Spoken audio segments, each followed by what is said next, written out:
War in the Gulf.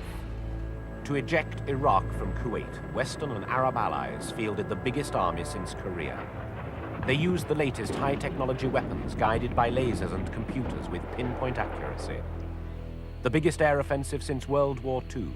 100,000 sorties mounted to neutralize the Iraqi war machine.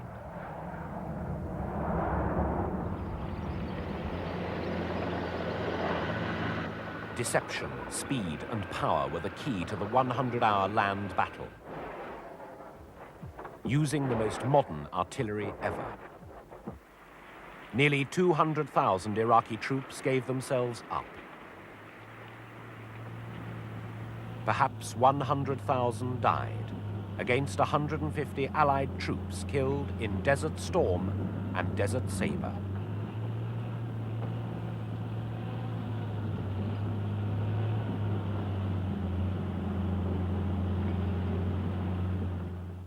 Of the present Gulf nations, Kuwait existed as long ago as 1757. What's now Iraq was then only 3 provinces of the Turkish Ottoman Empire south of Kurdistan. All opposed Turkish rule, and Lawrence of Arabia won many to the British side against the Turks in the First World War. Sheikh Faisal, in return, was promised an independent kingdom, the artificial country of Iraq, handed over in 1932.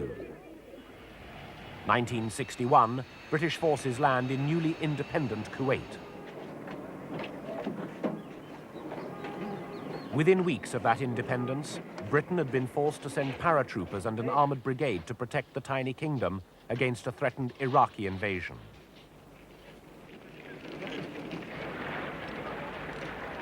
On this occasion, the rapid build-up preempted Iraqi action, but it also reinforced Iraq's belief that Western protection was merely to keep oil prices down. 30 years later, Iraq's costly adventure against Iran meant she needed higher revenues to revive her wrecked economy. So another attempt to absorb Kuwait began. Iraqi forces moved in after Saddam Hussein lost his temper over Kuwaiti refusal to agree higher oil prices to pay for his disastrous war with Iran. Unprepared for the sudden order, his forces reached Kuwait City soon after dawn, meeting fierce Kuwaiti resistance. But most of Iraq's 200 tanks supporting the invasion had too little ammunition to withstand a counterattack. An immediate Allied intervention might well have ended Saddam's latest adventure then and there. Instead, the military build-up only began 5 days later, as the West opted for diplomacy through the United Nations, which initially voted for sanctions against Iraq. Underestimating the strength of the new superpower détente was Saddam's first mistake. His traditional Soviet aid was no longer forthcoming. And Arab opinion united as never before. Even those traditionally less than friendly to the West, like Syria, condemned Iraq, and backed that condemnation by sending troops to join the Allied forces. Only Jordan and the Palestinians appeared to back Saddam. That coalition made it possible for the Saudi King Fahd to invite American-led forces to mass in Muslim Saudi Arabia, eventually to free Kuwait. At sea, Allied warships hunted sanctions busters. Iraq had only one major export, oil, making it particularly vulnerable to embargo. Allied ships intercepted nearly 8,000 vessels, arresting 46. What is your cargo, please? What was your last port in the Gulf, please? Last port in Gulf is in Fujairah. Thank you very much. Goodbye. Have a safe trip. By September, events had taken a more sinister turn. Hundreds of Westerners had been rounded up in Kuwait, then brought to Baghdad to join foreign workers already detained there. They were hostages. Saddam called them human shields, there to deter Allied attacks on Iraqi targets.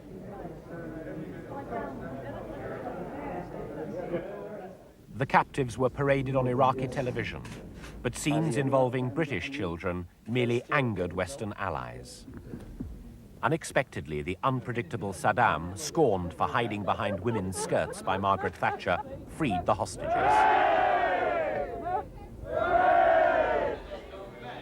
The PLO leader, Yasser Arafat, anxious for credit in post-war negotiations, had persuaded Saddam that hostage-taking was counterproductive.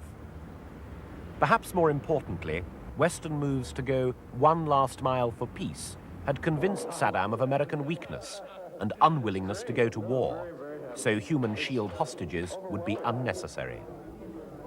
Saddam had again miscalculated, and the countdown to war had already begun, with the United Nations setting a January deadline for Iraqi withdrawal from Kuwait. At the end of the military build-up, Allied forces in the Gulf totaled 750,000 people, 3,500 tanks and nearly 2,000 combat planes.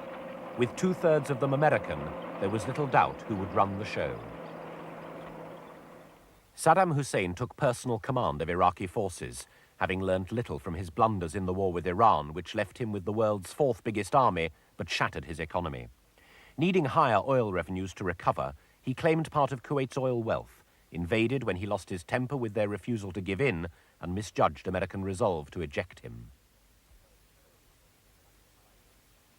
Coalition forces were led by Norman Schwarzkopf, a blunt-talking, dirty boots warrior nicknamed Storming Norman or Bear. A veteran of Vietnam and Grenada, he did learn from American mistakes. Operation Desert Storm, his plan, covered more pages than the Manhattan telephone book and used football tactics as well as classic military ones to outflank the Iraqis. War began with a massive air offensive, 116,000 sorties aimed at Iraq's many airfields, the launching zones for its Scud surface-to-surface missiles, its chemical, biological and nuclear installations, ammunition dumps, communications and Republican Guard bases. The sinister stealth bombers spearheaded the raids, a plane never seen in public before. Part of its role was the pinpoint bombing of important Iraqi establishments vital to Saddam Hussein's war effort. Establishments often close to populated areas where accuracy was vital to avoid civilian deaths.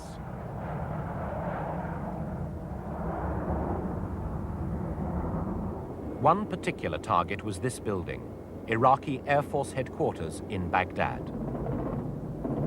One of many missions flown in the teeth of opposition from Iraq's anti-aircraft batteries, a video camera on the attacking plane recorded a direct hit.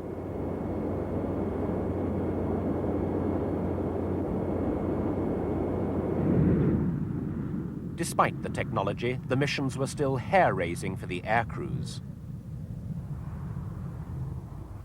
I watched some very young men become middle-aged and somewhat more mature that particular night, and I've seen the same thing in the subsequent nights. That sentiment was repeated many times as the realities of combat were faced. For Arabs on the coalition side, especially Saudis and Kuwaitis away from their homes, Allied air successes came as the first really good news of the crisis. A crucial part in the air offensive was played by the RAF Tornadoes, 45 of them out of a total UK air fleet of 75. They had one of the most dangerous tasks, low-level bombing of enemy airfields to neutralize the Iraqi Air Force, which included some of the most up-to-date Soviet fighters. Like the Americans, being in action brought a camaraderie impossible to imagine in peacetime. Hey, we're back. Yeah, well, as I say, it ran on rails. It was well planned. You know, we achieved, well, we're going to have to wait and see what we achieved, but, you know, from what we saw, looked good.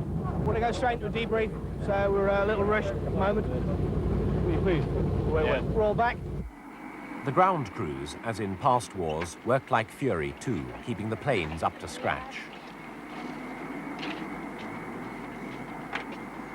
The Tornadoes carried the JP-233 runway denial bomb to tear huge holes in airfields and scatter anti-personnel devices to deter anyone trying to clear up. Outgoing aircrew drew pistols to help defend themselves if they ended up in enemy territory.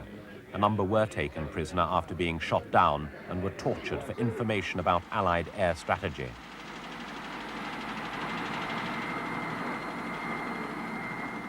The RAF's particular campaign helped to persuade Iraq to withdraw many of its combat aircraft from the unequal struggle. Over 120 planes went to Iran and stayed there. The Tornadoes continued to fly to attack a wide variety of targets.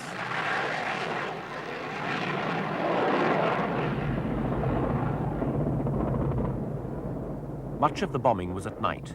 The outskirts of Baghdad were hit over and over. For the residents of this and other Iraqi centers, the air raids became a terrifying nightly ordeal, even though the international coalition continued to pronounce it was military targets that were being taken out.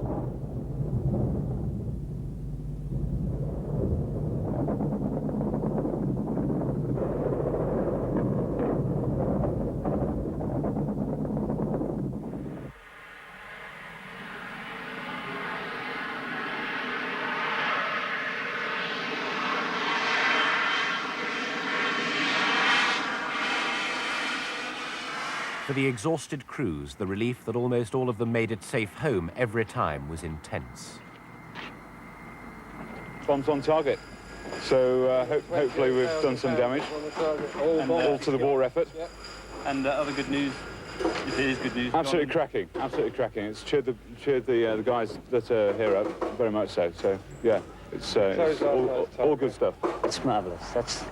We're all took off, we all got back. At Dhahran, Bahrain and other bases, most of the daylight hours were taken up with getting the planes ready for more sorties. Ground crews tirelessly checking them over, ensuring the Iraqis rather than technical hitches were the enemy.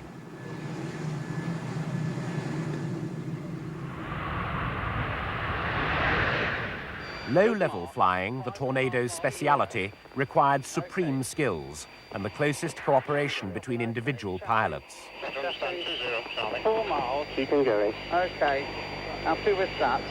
We've got a rolling looking for the left. Chapping with that. Happy with that. Stand by. Keep on going. Stand by. Okay, 2 miles. check. Keep on going. Okay. Charlie. Looking good. 2.4 miles. Okay, nothing on the RHWR. Taking out airfields had required its own special training. The results, though, were spectacular. On the RHWR. Okay. Over readiness. Okay, committing. There we go. It's going. It's going. Keep not. Keep running. There's the canisters.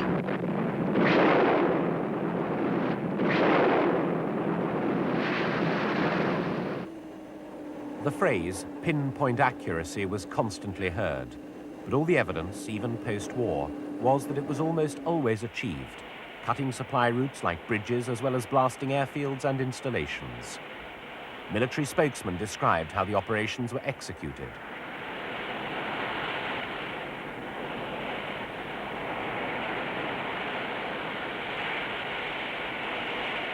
Going into the targets, this one happened to be relatively lightly defended. We had a number of bombers on the raid, obviously. They hit the target and hit it on time, as we're supposed to, and dropped the bombs as accurately as we were able. The nature of the target was such that it burned